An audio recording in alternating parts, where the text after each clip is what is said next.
Calaamadaha lagu garto in aad qof jeceshahay isla markaana xiriir dhab ah ka rabto isagana saaxiib ku arko way badan yihiin, balse waxaa idinkaga soo xulnay qaar ka mid ah calaamadaha muhiimka ah.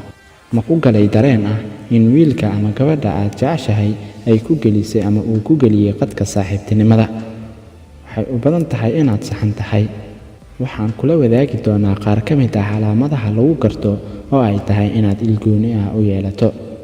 Haddaba haddii aad muuqaalka ka hesho, like saar si ay u gaaraan saaxiibo adiga oo kale ah. Ma rabo inuu keligiis kula joogo ama uu kula kulmo. Qofka aad jeceshahay dabeecad ka dhigto inuu soo wato hal saaxiib ama labo markaad kulmaysaan, taasi waxay noqon kartaa tilmaam wanaagsan oo muujinaysa inuusan rabin xiriir jacayl inuu kula yeesho. Marka uu qofku ku jecel yahay keligiis ayuu ku imaan doonaa si aad labadiina keliya aad waqti badan u qaadataan. Wuxuu la xisaabayaa ama ay la xisaabaysaa qof kale isla mawduucaas. Qofka aad jeceshahay haddii uu si cad oo furan dadka kale ula xisaabayo, markaas labadiinaba ma tihiin dad isku ujeedo ah. Arrintaas ayaa weliba sax ah, gaar ahaan haddii qofkaasi kuu sheego inuu naag kale ama nin kale uu shukaansado ama uu jecel yahay. Run ahaantii, haddii uu qofka ku jecel yahay, kuma uusan fakari lahayn, mana uusan ku dhihi lahayn qof ayaan jeclahay ama aan shukaansadaa.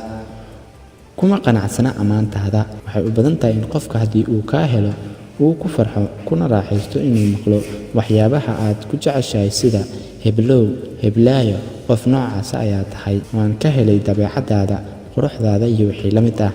Si kastaba, ammaanta iyo faanidu waa hab wanaagsan oo wax lagu shukaansado isla markaana lagu muujiyo dareenka rabitaanka.